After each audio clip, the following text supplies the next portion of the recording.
Secretary Rubio, to you. Indian students, engineers, doctors, researchers have contributed enormously to US economy and innovation ecosystems. But the recent changes in J1 visa, F1, H1B visa are being seen in India as hurting the core pillar of people-to-people relationship.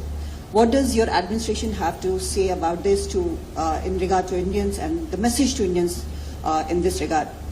Dr. Jaishankar, to you, my question is, India today has strong relations with UAE, the Gulf countries, Israel, Iran, and of course, US here. And how confident are you of managing all these relations at this time in the current situation? Would you say it is an example of multi-alignment? Thank you. Thank you. Let me just handle on the, first of all, I take and accept what you've just said about the contribution that Indians have made to the U.S. economy. Over $20 billion have been invested in the U.S. economy by Indian companies. We want that number to continue to increase. And obviously the expertise as well that they've provided into our economy has been very, very valuable. I don't want you to view, or anyone, I made this point yesterday in an interview, the changes that are happening now, or the modernization of our migration system into the United States, is not focused, it's not India specific, it is global, it's being applied across the world. We are in a period of modernization, and I'll be frank and honest with you because it's important to talk about this. We've had a migratory crisis in the United States. This is not because of India, but broadly, we had over 20 million people illegally enter the United States over the last few years, and we've had to address that challenge. In addition to that challenge, and I think this is true for India, this is true for every country in the world, okay? Everything that you do as a country needs to be in your national interest, and that includes your immigration policy. The United States, I believe, is the most welcoming country in the world on immigration. Every single year, 1 million people, roughly, become permanent residents of the United States and contribute greatly.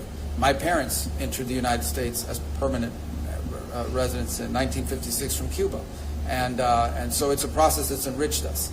But it has to be a process that's adjusted in every era to the realities of the modern times in which you live. And it's long overdue. So the United States is currently undergoing a process of reforming the system by which we choose how many people come into our country, who comes in, when they come in, etc.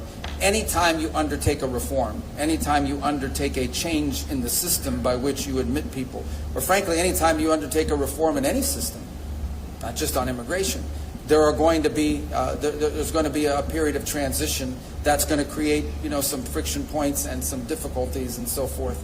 Ultimately, we think when this process is in place, once this process has been modernized, and that's really what it is, we are modernizing the U.S. immigration system for the 21st century so that it is an immigration system that's not just good for the America, but it's also good for the people that are coming.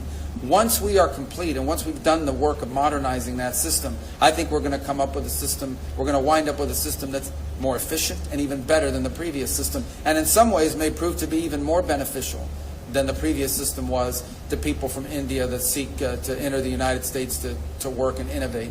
But obviously there's going to be a period of adjustment along the way. So what I want to leave clear is that the changes, while they may be having a disproportionate impact on a place like India that provides so many high-skilled workers to the U.S. economy, it is not a system that is targeted at India. It is one that's being applied globally.